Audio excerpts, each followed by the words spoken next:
بسم اللہ الرحمن الرحیم۔ السلام علیکم ورحمۃ اللہ وبرکاتہ۔ ایس ٹی روحانی وظائف میں آپ سب کو خوش آمدید ہے۔ امید کرتی ہوں آپ سب خیریت سے ہوں گے اور اللہ تعالیٰ سے یہی دعا ہے کہ اللہ تعالیٰ آپ کو ہمیشہ اپنے حفظ و امان میں رکھے، ہر پل، ہر لمحہ، ہر سانس کے ساتھ آپ کو اپنی سلامتی میں رکھے۔ آج جو میں وظیفہ لے کر آپ کی خدمت میں حاضر ہوئی ہوں وہ قرض سے نجات کا وظیفہ ہے۔ وقت گزرنے کے ساتھ ساتھ انسان کی ضروریات زندگی بھی بڑھتی جا رہی ہے اور اس کے ساتھ ساتھ مہنگائی بھی بڑھتی جا رہی ہے۔ چاہے انسان جتنا مرضی پیسہ کماتا ہو، زندگی میں کبھی نہ کبھی کوئی ایسا وقت آ جاتا ہے کہ اسے کوئی ایسی چیز لینی پڑتی ہے کہ اس کے پاس اتنے پیسے نہیں ہوتے، اسی لیے وہ قرضہ لیتا ہے۔ کبھی انسان یہ قرضہ بینک سے لیتا ہے اور کبھی کسی انسان سے لیتا ہے۔ قرض کی بھی دو قسمیں ہیں۔ ایک تو قرض وہ ہوتا ہے کہ انسان جسے جتنی بھی رقم لے اسے اتنی ہی رقم واپس کر دے۔ مثال کے طور پر اگر کسی انسان نے 50,000 روپے کسی سے بطور قرض لیا ہے تو اس کو 50,000 کی ہی رقم واپس کرے۔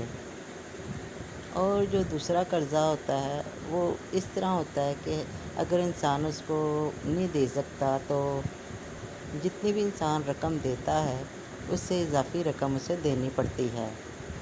اور جب یہ انسان ایسا قرضہ لیتا ہے جس سے اسے اضافی رقم واپس کرنی پڑتی ہے ہر ماہ، تو ایسے قرضے کو سود کہا جاتا ہے۔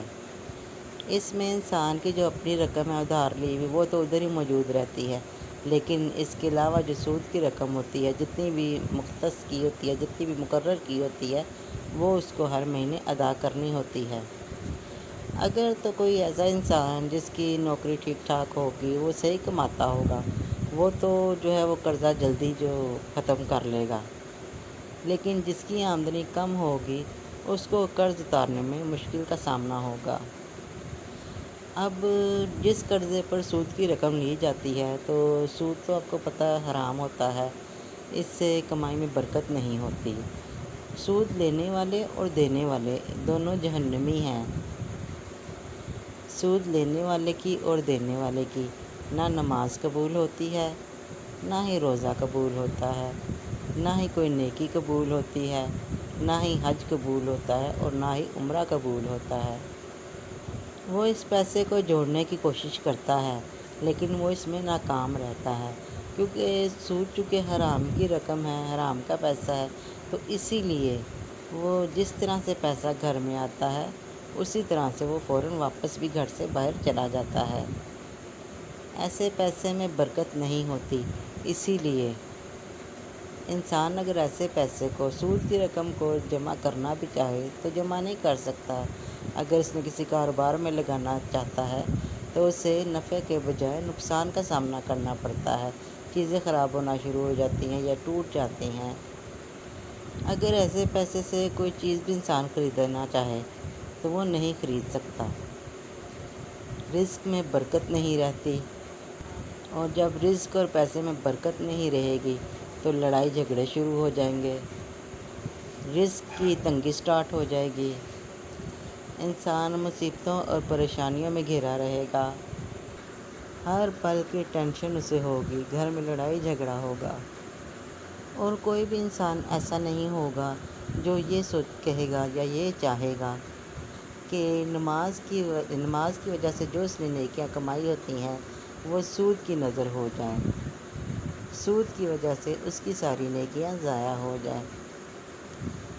آپ سب اپنی نمازوں کو، اپنی نیکیوں کو بچائیے اور سود جیسی رقم سے، سود جیسی وبا سے ہمیشہ بچیے۔ نہ سود لیں اور نہ ہی سود کا کاروبار کریں۔ اب چلتے ہیں وظیفے کی طرف۔ آج میں آپ کو اس ویڈیو میں 2 وظیفے بتاؤں گی قرض اتارنے کے لیے۔ میرا آج کا جو پہلا وظیفہ ہے وہ نماز ظہر ادا کرنے کے بعد ہے۔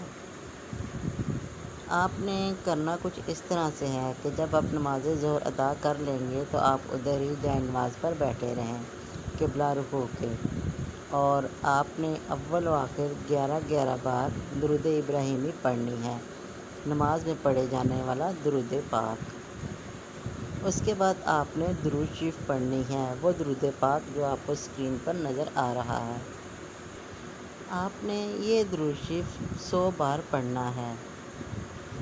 آپ اس درود شریف کو اپنے ہاتھوں کی انگلیوں پر بھی پڑھ سکتے ہیں اور تسبیح پر بھی پڑھ سکتے ہیں۔ یہ سب عمل پڑھنے کے بعد آپ نے اللہ کے حضور خشوع و خضوع کے ساتھ آپ نے اللہ تعالیٰ سے اپنے قرض کے نجات کی دعا کرنی ہے۔ میرا دوسرا وظیفہ جو ہے وہ نماز فجر کے وقت کا ہے۔ آپ نے کرنا کچھ اس طرح سے ہے کہ جب آپ نماز فجر ادا کر لیں تو ادھر ہی جائے نماز پر ہی بیٹھے رہیں قبلہ ہو کر، اور آپ نے اول و آخر 11 بار درود ابراہیمی پڑھنی ہے اور 3 بار سورۃ تکاثر پڑھنی ہے، وہ بھی بسم اللہ کے ساتھ۔ اس کے بعد آپ نے اللہ کے حضور دعا مانگنی ہے اپنے قرض سے نجات کی۔ انشاءاللہ تعالیٰ یہ وظیفہ کرنے کے بعد اللہ تعالیٰ کوئی نہ کوئی ایسا اچھا اور نیک سبب پیدا کر دے گا جس کی وجہ سے آپ کے سر سے تمام قرضہ اتر جائے گا۔ وظیفہ کوئی بھی کریں مکمل توجہ اور دھیان کے ساتھ کریں، اور جب وظیفہ کریں تو دماغ میں اپنا مقصد ضرور رکھیں کہ آپ کس مقصد کے لیے کر رہے ہیں۔ میں نے یہ آپ کو 2 وظیفے بتائے ہیں، ان میں سے آپ کوئی بھی ایک وظیفہ کر کے قرض سے مکمل طور پر نجات حاصل کر سکتے ہیں۔ امید کرتی ہوں میری آج کی یہ ویڈیو آپ کو پسند آئی ہوگی۔ اس کے ساتھ ساتھ مجھے بھی اپنی دعاؤں میں ضرور یاد رکھیے گا۔ 5 وقت کی نماز ضرور ادا کیا کریں۔ نماز پڑھنے سے انسان کی دعائیں جلدی قبول ہوتی ہیں۔ اب آپ سے میری گزارش ہے کہ آپ میرے اس چینل کو لائک اینڈ سبسکرائب ضرور کر دیجیے گا، اور اسے صدقہ جاریہ سمجھ کے صدقے کی نیت سے آگے شیئر بھی کر دیجیے گا۔ ہو سکتا ہے کوئی یہ عمل کر کے تو قرض سے نجات حاصل کر لے۔ اس وظیفے کے کرنے سے آپ کو بھی اجر عظیم ملے گا اور جو کرے گا اس کو بھی اجر عظیم ملے گا۔ بیل کے بٹن کو ضرور پریس کر لیجیے گا تاکہ میری آنے والی ہر نئی ویڈیو کا نوٹیفیکیشن آپ کو بر وقت اور آسانی کے ساتھ مل سکے۔ اور کمنٹ باکس میں اپنے اچھے کمنٹس بھی ضرور دیجیے گا۔ اب میں آپ سے اجازت چاہتی ہوں، ایک نئی ویڈیو کے ساتھ آپ کی خدمت میں دوبارہ حاضر ہوں گی۔ تب تک کے لیے آپ مجھے اجازت دیجیے۔ اللہ حافظ۔